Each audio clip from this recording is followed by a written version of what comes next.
Bonjour à tous et bienvenue sur un nouvel épisode d'Avenir. Ce podcast créé par la société Télescope va vous faire découvrir des acteurs du changement. Ces personnalités exceptionnelles ont toutes un point en commun, elles ont une vision très précise de l'avenir. Ces hommes et ces femmes sont visionnaires dans leur société, leurs idées et leurs projets. Dans ce podcast, nous allons donc décortiquer leur parcours personnel et professionnel, leur histoire, mais aussi et surtout essayer de comprendre comment ils comptent changer demain. Dans ce second épisode d'Avenir, nous allons à la rencontre de Sophie Desmazières, présidente et fondatrice de Bureaux Locaux depuis plus de 12 ans. Elle est également à l'initiative de la création de plusieurs salons. Toujours en quête de renouveau, Sophie possède un véritable goût pour le B2B et adore répondre aux besoins des entreprises. Je ne vous en dis pas plus et je vous laisse découvrir son parcours grâce à Karen Rosvog. Bonjour Sophie. Bonjour Karen. Merci d'avoir accepté mon invitation à ce podcast. Je t'en prie. Je suis très heureuse de répondre à Télescope qui inaugure ce nouveau format. Exactement, c'est tout nouveau pour nous, donc on débute, donc ça fait très plaisir de t'avoir comme invitée.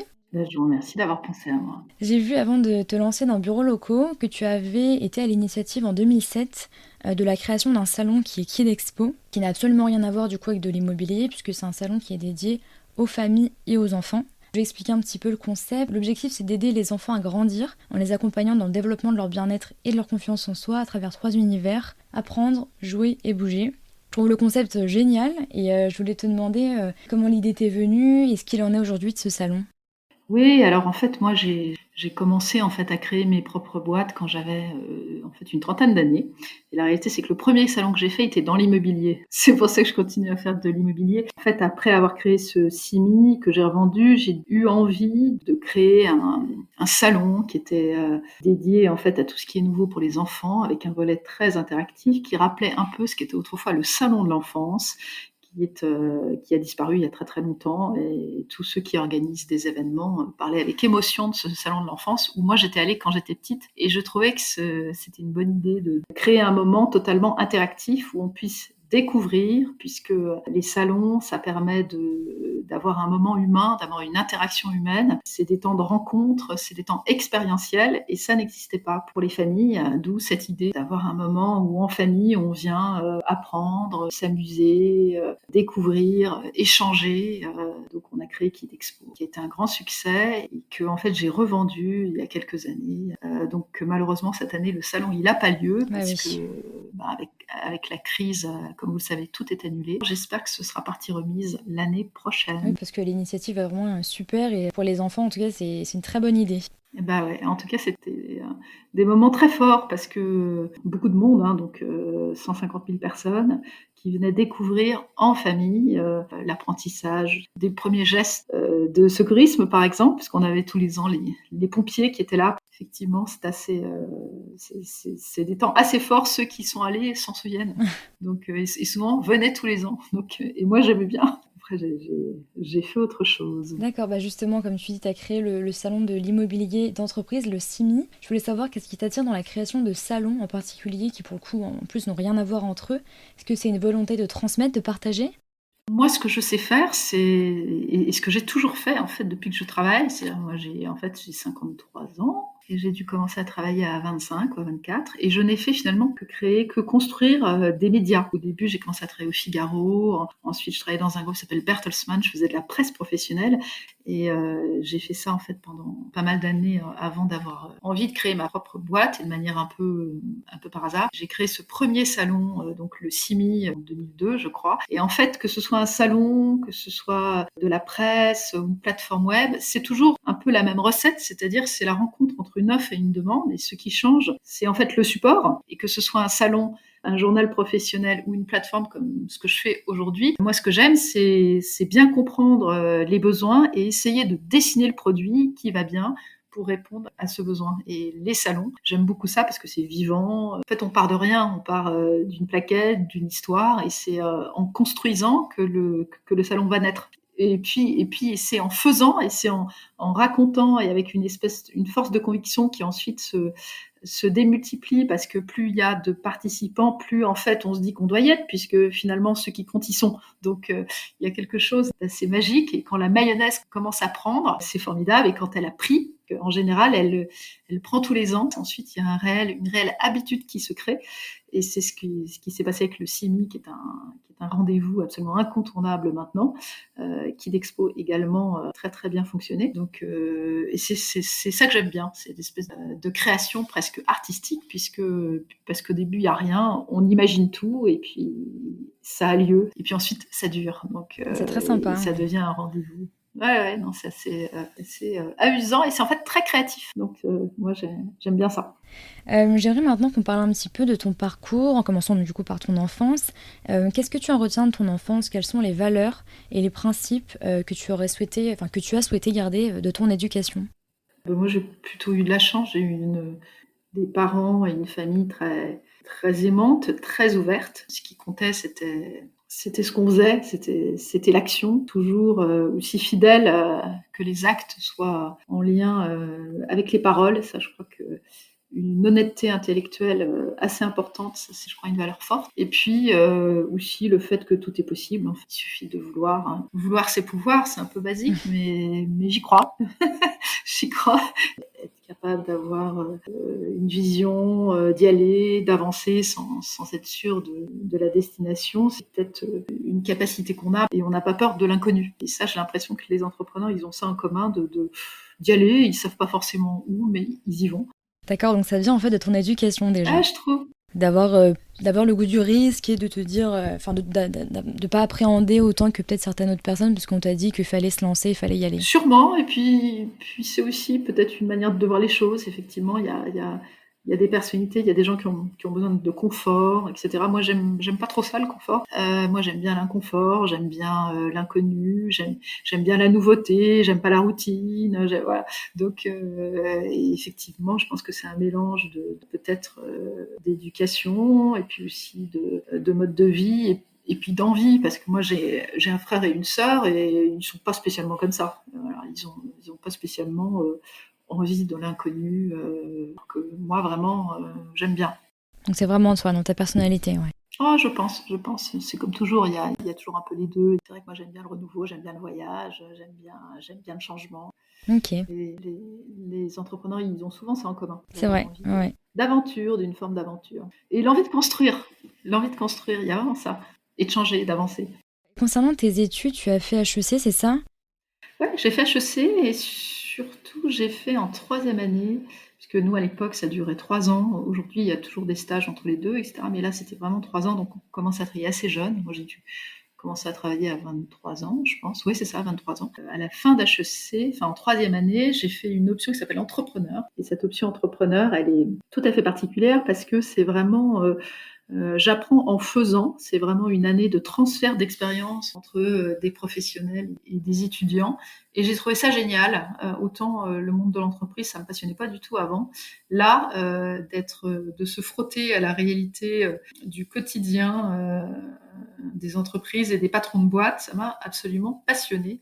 Et donc du coup, j'imagine que faire HEC et faire ce que tu as fait là, ça t'aide dans ton quotidien. Mais à quel moment tu as eu le déclic de savoir que c'était de l'immobilier que tu voulais faire? Est-ce que c'est une vocation ou ça t'est venu du jour au lendemain? Moi, j'ai jamais eu envie particulièrement d'être dans un domaine ou dans un autre. C'est plus que ce que je connaissais bien et ce que j'avais développé comme compétence, c'était la création de médias, puisque j'ai créé beaucoup de magazines professionnels. Au début, j'ai commencé à travailler pour une boîte qui créait un concurrent des pages jaunes. Alors, pour les jeunes, ça veut plus rien dire, mais à l'époque, c'était un peu Google pour tout le monde, mais c'était sous forme de papier. C'était l'annuaire de tous les professionnels et nous, on a créé l'annuaire Soleil. Donc, j'ai commencé à faire ça.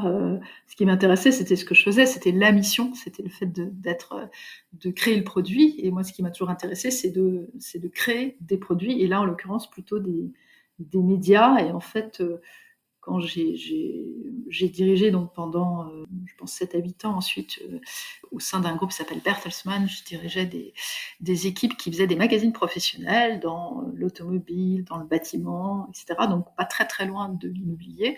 Puis j'ai eu envie en fait de monter mon truc en fait. C'est plus comme ça que c'est arrivé. D'accord. Et quand j'ai eu envie de monter mon truc, j'ai regardé plein de projets et je connaissais un peu l'immobilier. Et puis surtout, j'ai un copain qui m'a dit « Ah, tiens, tu sais, parce que je discutais avec les uns les autres, en essayant de me dire qu'est-ce que je peux faire dans cet univers que je connais, un peu de médias. » Et ce copain qui avait créé ça, c'est complètement complètement dans un autre univers, mais il avait créé le salon des taxis. Ah oui. Et, et moi, j'avais le magazine des taxis à l'époque, parce que j'avais créé le magazine pour les taxis, ça s'appelait l'officiel du taxi. Et en fait, on échangeait, moi je faisais mes magazines, lui son salon, puis je trouvais ça intéressant. Quand je me suis dit je vais monter un truc, il me dit tu sais, il y a vraiment un truc à faire, c'est de créer un salon pour l'immobilier d'entreprise pour le marché français, parce qu'il y a un très grand rendez-vous dans le sud de la France qui s'appelle le MIPIM, mais il faudrait qu'on fasse un truc français. Et je me suis intéressée au sujet, et je suis arrivée à la même conviction que lui, c'est qu'il y avait quelque chose à faire. Du coup, on s'est associés et on l'a lancé ensemble. C'est des métiers où en fait, il n'y a pas besoin de capital. En fait, il faut surtout pas mal de sueur et beaucoup de commercial et un peu d'inventivité, puis une alchimie qui fonctionne. Donc on s'est dit, on va tenter. Donc on a créé le CIMI un petit peu par hasard avec une intuition qui je crois était bonne, et puis surtout pas mal de travail avec beaucoup de monde qui nous disait évidemment que ça ne marcherait pas. De toute façon c'est toujours pareil quand on crée un truc. Donc si on écoute, on fait rien. Donc on a fait, et le début de la première année un peu laborieuse, mais au bout de la deuxième année ça a cartonné. On était contents. Ouais, c'est super intéressant de voir qu'en fait tu n'y connaissais rien en immobilier, tu t'y connaissais un petit peu mais d'un point de vue professionnel pas vraiment, et que tu as réussi à lancer un salon qui aujourd'hui est très reconnu. Ouais. C'est fou. Oui, mais parce que le sujet, c'est de comprendre la problématique et de résoudre et de bien y répondre. Donc, de très bien comprendre le marché, mais ça, c'est pas très compliqué. Moi, j'avais déjà fait ça, c'est me mettre profondément dans une profession. Et puis, moi, j'aime bien le B2B, en fait. Je trouve que c'est intéressant. Donc, c'est plus facile de bien comprendre les acteurs. On monte, c'est comme un pulse, en fait. Il faut avoir chaque pièce du pulse pour les mettre au bon endroit, au bon moment. Ça, c'est très important. Le timing, c'est toujours essentiel dans un projet. On a bien bossé. Et puis ça prouve que quand on veut, on peut. Ouais. Et puis toujours avec beaucoup d'écoute. Je crois que c'est ça qui est important dans ces projets entrepreneuriaux, parce que ça va pas tout le monde. Ce que je disais, faut un peu aimer l'aventure, faut être capable de travailler tout seul. Tout le monde aime pas ça. Il faut avoir au départ une intuition qui est assez juste, puis après il faut mettre en œuvre. Et c'est ça qui est important. Tout à fait. Et avec un petit peu de recul sur ta vie, quelle est ta plus grande victoire? La chose dont tu es le plus fière, aussi bien professionnelle que personnelle? C'est jamais facile de répondre à ces questions, mais non, moi ce qui m'intéresse c'est de faire toujours des choses nouvelles, et j'espère que je serai fière de la prochaine boîte que je monterai, mais aujourd'hui je suis fière, comme toutes les mères, moi je suis fière de mes enfants parce que j'ai 3 enfants et que je trouve qu'ils sont formidables, et voilà. Professionnellement, chaque sujet que j'ai pu mener, moi je suis contente quand j'ai réussi à faire en sorte que tout se passe bien, et puis quand j'ai réussi à transformer ça c'est des choses qui me font plaisir. Si je reviens sur ce CIMI par exemple, qui était au départ un tout petit truc, aujourd'hui je suis quand même drôlement contente de me dire, tous les ans, 30 000 personnes, un rendez-vous incontournable, je me dis tiens, c'est sympa, c'est moi qui comme ça trouvé le nom en discutant avec mon associé. Oui, il y a une petite fierté d'avoir de se dire qu'on est à l'origine de tout ça. Bien sûr. Est-ce que tu pourrais nous parler un peu plus de bureaux locaux que tu as fondé en 2008 et de comment l'idée t'est venue? On a eu cette idée après donc le CIMI, qui est un rendez-vous en fait physique. Le CIMI, c'est la rencontre en fait de tous les acteurs de l'immobilier, et on avait dans l'idée que les entreprises qui cherchent des bureaux viendraient aussi. Et puis là, on s'est trompé. Le support, c'est pas le salon, c'est pas le bon média. Donc après le CIMI, je m'étais dit quand même, il faudrait qu'on fasse une plateforme. Ça existait déjà dans l'immobilier résidentiel. Une plateforme que vous connaissez bien qui s'appelle Se Loger, et je me suis dit c'est dommage, il faudrait qu'il y ait un Se Loger pour les entreprises. Donc on s'est dit on va le faire. On s'est associé pour monter Bureaux Locaux en 2008 avec Vincent Gadonex. C'est parti d'une intuition toute simple, et j'ai créé ça en même temps que je créais Kidexpo. Donc au début j'étais pas du tout dans l'opérationnel de Bureaux Locaux, et aujourd'hui c'est plus le cas. Aujourd'hui je suis complètement impliquée dans ce bureau locaux qui a beaucoup grandi, dont la mission est toujours la même, faciliter la mise en relation entre l'offre et la demande en immobilier professionnel. Mais on va beaucoup plus loin, on essaie aussi de permettre aux entreprises de trouver le meilleur partenaire pour chaque projet en immobilier pour leur entreprise, c'est-à-dire l'agent avec qui je vais travailler, toujours immobilier professionnel. Et comment on se démarque dans un milieu qui est très concurrentiel de l'immobilier? Donc toi, vous êtes spécialisé dans l'immobilier professionnel, mais j'imagine qu'il y a encore beaucoup de concurrents. Quelle est ta façon d'aborder la chose? Nous, on est vraiment sur une niche. On ne fait que ça, absolument pas d'immobilier résidentiel. Donc, la première différence, c'est qu'on est super spécialisé, et on se démarque en étant le plus exhaustif possible, le plus qualifié possible, le plus performant possible. Et de notre côté, on essaie toujours d'avoir un temps d'avance en techno. On investit en gros 25% de notre chiffre d'affaires tous les ans pour faire un produit qui est toujours le meilleur. Et nos concurrents, bien sûr, on en a, mais des hyper spécialisés comme nous, il n'y en a pas beaucoup en fait. Et notre propos, c'est d'avoir toute l'offre, d'être le plus exhaustif, la quantité et la qualité. Quand on est une plateforme, on met en relation l'offre et la demande.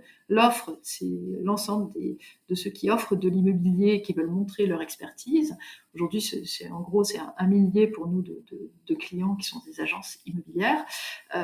Et les clients, ceux la payent, et ceux qui l'utilisent gratuitement, c'est toutes les entreprises qui cherchent. Et nous, notre métier, c'est de satisfaire en même temps nos deux cibles. Et c'est ça qui est une alchimie à trouver, c'est que les plateformes, elles doivent arriver à satisfaire en même temps ceux qui offrent et ceux qui demandent. D'accord. Tu es donc aujourd'hui la fondatrice de Bureaux Locaux, mais aussi la présidente. J'aimerais qu'on parle un petit peu de la place de la femme dans le monde de l'entreprise, parce qu'il y a seulement 3 femmes sur 120 dirigeants dans les plus grandes entreprises françaises. Il y a des études qui démontrent qu'il y a un lien entre la féminisation de l'encadrement et les performances économiques de l'entreprise. En gros, plus une entreprise compte de femmes à sa tête, plus elle est rentable. J'aimerais savoir ce que tu penses un petit peu de ces chiffres et de cette étude. C'est un sujet que je connais bien parce qu'il se trouve que je suis assez investie dans le cadre de ce master HEC Entrepreneur et que je fais un cours sur l'entrepreneuriat féminin. Là-dessus, nous, on a fait pas mal d'études également de notre côté. Et ce que je pense, c'est qu'il y a effectivement une approche du travail qui n'est pas tout à fait la même chez les hommes et chez les femmes. Pour différentes raisons. Il y a une ambition qui n'est pas la même. Les hommes ont une ambition sociale très importante. Les femmes, elles veulent de la collaboration. Donc il y a un positionnement de l'homme et de la femme qui est un peu différent. Est-ce que c'est l'éducation, etc. Bon, c'est possible qu'il y ait une part de ça, mais moi je pense que fondamentalement, les envies des hommes et des femmes ne sont pas les mêmes. Quand on parle de ce plafond de verre, etc., bon, très bien, mais il faut quand même savoir qu'il y a beaucoup de femmes qui ne souhaitent pas monter, comme on dit, dans les boîtes parce qu'elles veulent préserver leur vie personnelle. Donc il y a une hiérarchie des priorités chez les hommes et chez les femmes qui aujourd'hui n'est vraiment pas la même.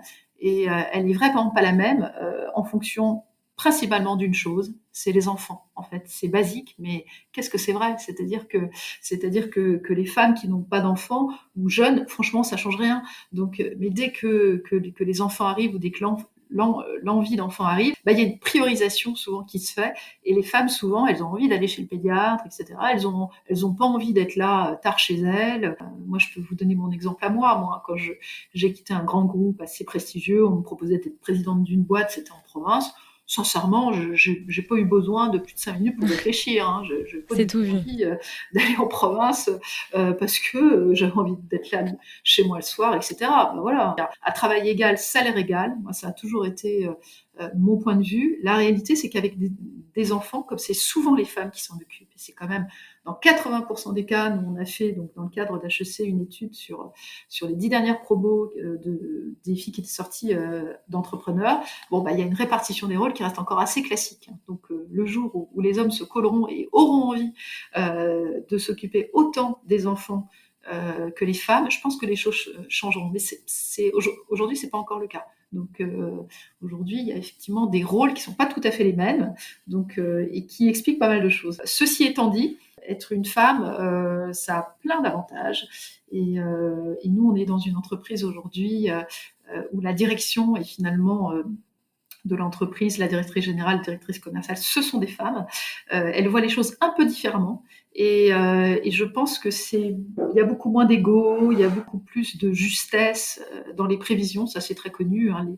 Les femmes, elles sont moins ambitieuses dans leurs projections, et en même temps, elles racontent pas d'histoire. Elles sont plus honnêtes. Enfin, et il se trouve que c'est une autre manière de travailler. Et je trouve que c'est quand on aura changé les règles du business, il y aura sûrement beaucoup plus de femmes à la direction des entreprises qu'aujourd'hui, les règles du business, elles sont dictées par des hommes. Et du coup, c'est des règles qui ne vont pas aux femmes. Parce qu'il faut toujours, la ramener, il faut avoir un ego pas possible, etc. Et les femmes, elles sont pas comme ça. Donc, elles sont moins conquérantes. Et du coup, elles sont dans des codes différents, ce qui explique aussi pourquoi elles sont moins... elles gagnent moins parce qu'elles demandent moins, il faut le savoir, on pourrait y passer du temps, mais elles demandent moins et en plus elles n'ont pas forcément envie qu'on leur demande plus que ce qu'elles donnent déjà. Donc, vous voyez, c'est l'environnement et c'est elle. C'est elle. Et tout ça fait qu'au final, ça fait des différences très, très importantes. Mais il faut savoir que ça change pas mal. Les choses évoluent assez vite. Il y a de plus en plus de femmes qui dirigent des boîtes. Et quand il y en a, ça change tout. C'est notre vision, oui. Bah, bien sûr. Mais Il en faut suffisamment pour que les règles changent. Et quand il y a plusieurs... vous voyez, dans un groupe, pour que ça change, il faut au moins 30% de femmes. S'il n'y a pas 30%, les règles ne changent pas. C'est toute une culture qui doit changer. Et sincèrement, les choses changent très très vite. Donc je pense qu'il y aura beaucoup plus de femmes à l'avenir, mais qu'on travaillera différemment. Mais en tout cas, c'est un sujet qui est super intéressant. Et toi, justement, sur ta propre vie, sur ton propre parcours, est-ce que tu penses que d'être une femme, ça a plus souvent été un frein, ou au contraire que ça t'a plus souvent servi qu'autre chose? Moi, je pense que ça n'a absolument jamais été un frein. Et est-ce que ça m'a servi? Difficile à dire, parce que quand on est patronne de boîte, ou même quand j'étais plus jeune, quand j'emmenais un collaborateur, souvent, qui était un peu plus âgé que moi, surtout quand j'avais une trentaine d'années, on pensait toujours que c'était lui le patron, et jamais moi. Mais bon, voilà, c'est pas grave, hein. Donc, entre nous, ça m'a jamais posé de problème. Je trouve que c'est aussi d'une certaine manière une chance, parce qu'on vous remarque. Vous voyez, les femmes entrepreneurs, il n'y en a pas beaucoup, quoi. Mais c'est vrai que moi, j'ai jamais eu de problème. Homme ou femme, ce qui compte, c'est d'avoir les qualités qu'il faut pour le job qu'on fait, quoi. Et c'est vrai que dans certains métiers, il y a des femmes qui sont plus à l'aise dans certains métiers. Enfin, vous le savez, dans le marketing, dans la communication, il y a plein de femmes. Dans la tech, il n'y a pas beaucoup de femmes. Nous, on a la moitié de l'équipe, c'est des développeurs. Là, on a une fille, on est super contents, mais on n'arrive jamais à en trouver. Est-ce que tu as des modèles qui t'ont inspiré et donné de l'espoir, voire l'envie, dans le fait de se lancer et d'entreprendre? Je suis toujours très, très impressionnée par les très, très grands sportifs. Je trouve ça fabuleux. Ça, tout à fait extraordinaire.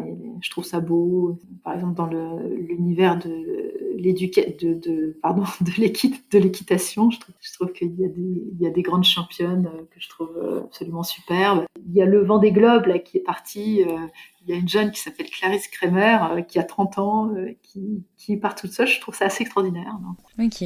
Et en tant que directrice générale, j'imagine que tu as des semaines très chargées. À quoi ressemble une journée dans ta peau? Donc moi, je suis présidente de la société. Il y a Audrey Blanchard qui dirige la société. C'est vraiment elle qui est la patronne au quotidien d'une boîte de 20 personnes, en fait. Moi, de mon côté, j'interviens surtout sur des sujets plus stratégiques, de développement, de nouveaux produits. C'est surtout sur ces sujets-là que je suis investie, et je suis en fait en réalité en dehors de bureaux locaux. En fait, je travaille sur pas mal d'autres sujets en parallèle, donc j'ai des journées assez éclectiques. Donc, et moi, ce que j'aime bien, c'est pas trop avoir d'emploi du temps. Donc ça, c'est la chance des entrepreneurs comme moi, où effectivement je vais travailler le week-end, je vais me réveiller la nuit, je vais faire quelque chose. J'ai la chance d'avoir un emploi du temps qui est très ouvert. J'ai absolument pas de cadre précis, et au début de la semaine, je vais avoir peut-être quelques réunions, quelques déjeuners bouquets, mais en fait assez peu. J'aime bien me donner la liberté de faire ce qui me semble utile chaque jour. Donc, un mode de travail qui est un peu particulier par rapport à d'autres, avec toujours cette obsession d'aller chercher des idées pour faire mieux. Moi, mon job, c'est ça. C'est d'essayer toujours d'aller réfléchir à ce qu'on doit corriger, améliorer, pour aller plus loin. On est en permanence dans l'ajustement et dans l'amélioration de nos performances par plein de petites choses. Donc je suis en permanence en veille, donc je teste beaucoup de sites, j'interroge beaucoup, etc. Et puis après, je fais part de ça à l'équipe de bureaux locaux, qui est aujourd'hui une 20aine de personnes. Tes journées se ressemblent pas du tout, t'aimes pas t'ennuyer? Non. Il n'y a pas de routine. Pas du tout. Pas du tout, non, c'est vrai que j'aime bien. Alors, on a bien sûr des rendez-vous récurrents, mais en fait, assez peu. Assez peu. Vous voyez, il y a pas mal de boîtes où il y a tous les lundis, tous les mardis. Moi, c'est pas mon cas. J'ai une très grande flexibilité, et puis j'ai aussi une certaine capacité, et puis à changer d'avis. C'est-à-dire que je peux adapter un point de vue s'il me semble qu'il faut le faire, quoi. J'ai une flexibilité assez totale, qui parfois peut un peu fatiguer, parce que ça bouge beaucoup. Mais en gardant un cap toujours le même, en tout cas, c'est ça qui est important, c'est de garder le cap. Et nous, on a un cap qui est précis pour bureaux locaux, et c'est pour aller atteindre ce cap-là, en revanche, il faut beaucoup de flexibilité, parfois des retours en arrière, des questionnements, des changements, etc. Et moi, c'est un peu mon job. Je t'ai entendu dire dans une interview que tu ne croyais pas du tout à la fin des bureaux. Tu l'expliques par le fait qu'une entreprise, c'est avant tout une énergie, une cohésion de groupe, et je suis complètement d'accord avec ça. Ma question, c'est qu'est-ce que tu penses du coup du télétravail ? Le télétravail en période de crise sanitaire, c'est absolument formidable. Pour être très direct, moi, je pensais pas que ça marcherait si bien. D'accord. Parce que je trouve que c'est bien d'être ensemble et tout. Et puis, nous, on a été, comme tout le monde, à plonger d'un coup dans le télétravail, comme aujourd'hui. Et puis, finalement, on s'y est très, très bien mis, tous ensemble. Et puis, je pense que durablement, on va tous, pour les métiers qui le permettent, hein, donc peut-être être une ou 2 journées par semaine en télétravail. Et ça marche très, très bien pour des tâches qui sont répétitives. Ça marche très, très bien pour des collaborateurs qui sont déjà expérimentés. En revanche, le télétravail, ça fonctionne pas et c'est pas du tout une solution pour tout ce qui est développement commercial. Vous voyez, vendre par écran interposé, sincèrement, c'est très difficile, c'est même quasiment impossible. La stratégie, la créativité, ça ne marche pas. On a beau dire ce qu'on veut, mais derrière un écran, il y a des choses qui sont pas jouables, quoi. Et je crois fondamentalement à l'avenir des bureaux, et je crois même que, si vous voulez, on va avoir des bureaux encore plus qualitatifs demain parce qu'on ira moins souvent. Mais quand on ira au bureau, il faudra que ce soit drôlement bien, parce que quand on ira au bureau, on ira pour être ensemble, on ira pour échanger, pour partager, pour avoir des temps sociaux et pour faire avancer chacun les sujets, mais encore une fois avec l'équipe. Et puis aussi, on ira au bureau pour des moments de cohésion. Donc, il va falloir demain que les bureaux ils soient vraiment à l'image des entreprises, puisque les bureaux, ça va être l'ADN de l'entreprise. Donc moi, je crois fondamentalement qu'on va avoir demain peut-être des bureaux différents. Ça, je pense que c'est certain. On va tous repenser ces bureaux, les réaménager, plus d'espace collaboratif, mais que ça va être drôlement important et que aujourd'hui, ceux qui annoncent la fin des bureaux, mais je crois que c'est une gigantesque blague. Et en tout cas, j'aimerais pas travailler dans une entreprise qui a pas de bureau. Et ce que je peux vous dire, c'est que tous ceux qui bossent avec moi, ils ont pas non plus envie qu'on se voit jamais, parce que quand on se voit jamais, on n'a plus de lien. Et le lieu, ça crée le lien. Et peut-être vous avez vu que Google a annoncé la semaine dernière qu'il prenait à bail 13 000 m² supplémentaires à San Francisco. Donc, et cette vue de l'esprit qui était de dire on va tous être en télétravail, ce qu'a dit, je crois, Facebook à un moment, je n'y crois mais absolument pas. Bien sûr, il y a des métiers comme la tech, où c'est une population qui finalement est tout Oui, le temps c'est avec plus son simple. ordi. Et bien sûr, il y a moins de temps d'échange. Bien sûr, il y aura un peu plus pour ces populations-là de télétravail et le travail en remote, hein, pour les développeurs, ça fonctionne. Mais pour une boîte en entier, ça me paraît très très difficile. Je crois qu'au contraire, il y aura un renouveau et un appétit nouveau de bureaux plus qualitatifs demain, plus sympas, plus verts, avec des terrasses, avec une super cuisine pour être ensemble, et puis aussi avec des espaces pour se concentrer. Donc je pense au contraire qu'on va investir dans les bureaux, mais que ça va être différent.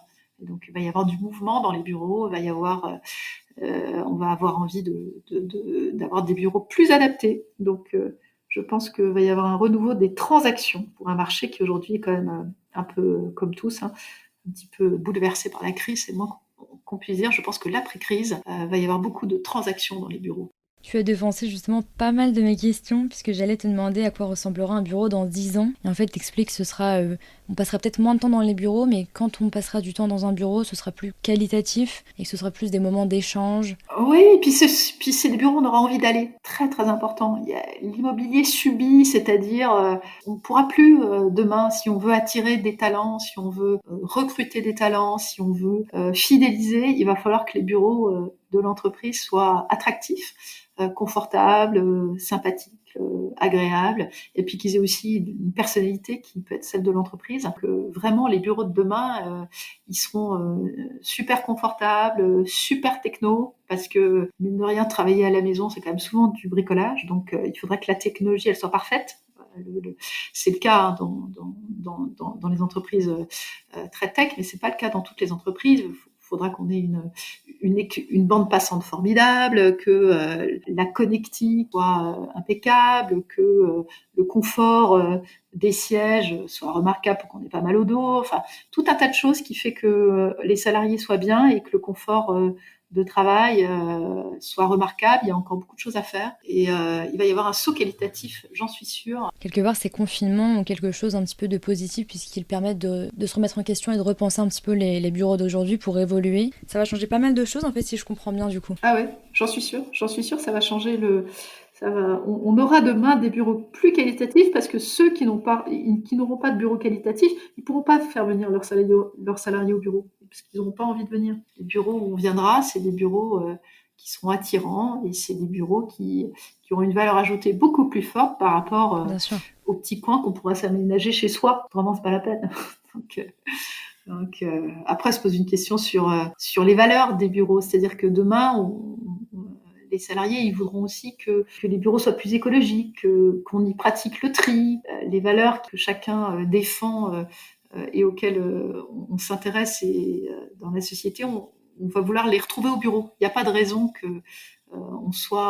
on respecte certaines consignes chez soi et pas au bureau. Tu pourrais me donner ta définition personnelle du mot avenir? Laquelle ce serait? C'est très abstrait.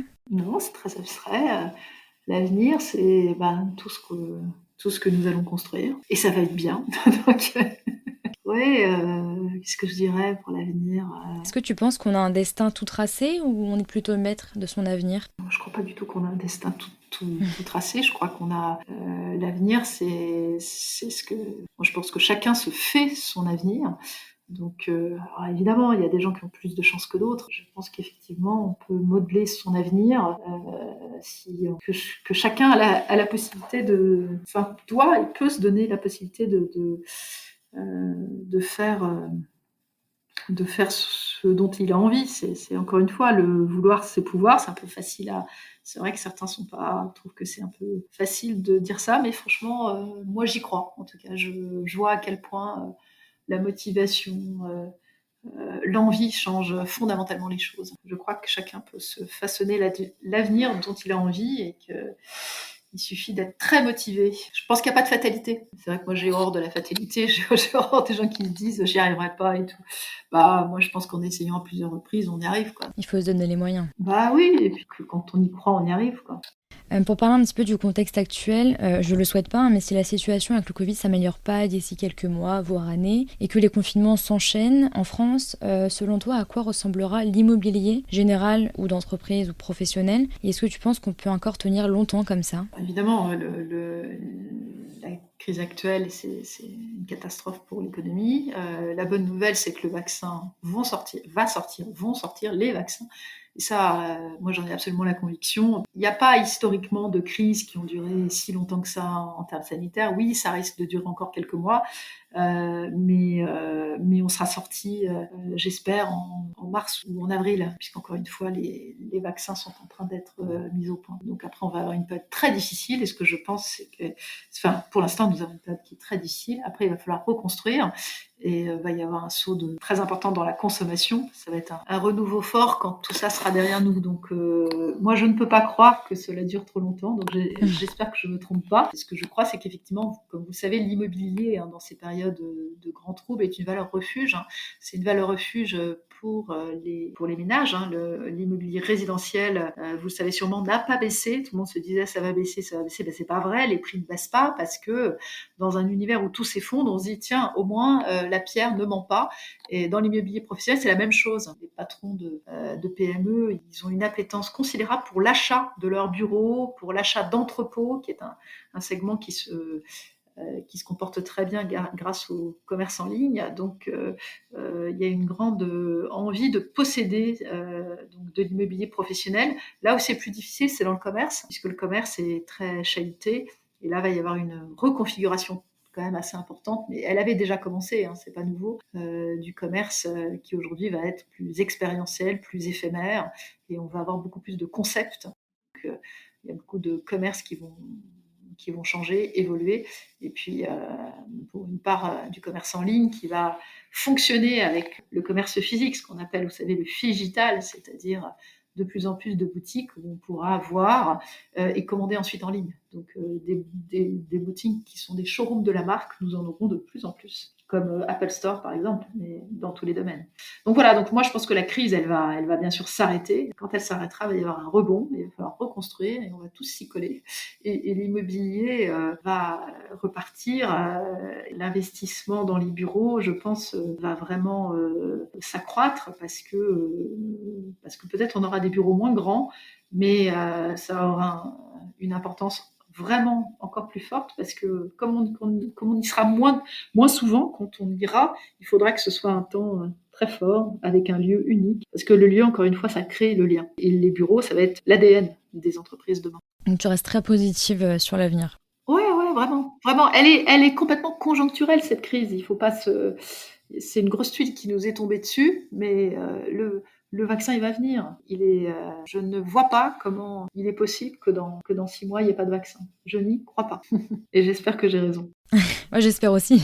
J'ai ma dernière question que j'avais posée à notre précédent invité Guillaume Moubèche et j'aime bien terminer là-dessus. Donc je disais qu'on a créé ce podcast, nous, avec pour objectif d'inspirer les gens en leur présentant des personnalités qui, comme tu le prouves, croient en l'avenir et arrivent à se projeter. Si tu pouvais nous donner un conseil ou nous partager une devise, une citation qui te motive toi au quotidien, laquelle ce serait ? Une citation qui est très basique, mais que je trouve vraiment tellement juste, c'est que tout seul, on va plus vite, mais ensemble, on va plus loin. Qu'est-ce que c'est vrai pour l'entreprise ? Donc, allons-y ensemble. Donc, plus loin. Donc, j'aime bien cette phrase. Ça, je pense que c'est important. La collaboration, l'écoute. Dans l'entreprise, il y a quand même que ça de vrai. La cohésion te tient à cœur, ouais. Ouais, parce que c'est quand même le groupe, c'est quand même l'équipe qui fait avancer les entreprises. Il faut que ce soit au cœur de tout. Merci d'avoir répondu à mes questions. Je t'en prie. Merci beaucoup. Mille merci, Karen. À bientôt. Au revoir, Sophie. À bientôt, au revoir. Au revoir, merci.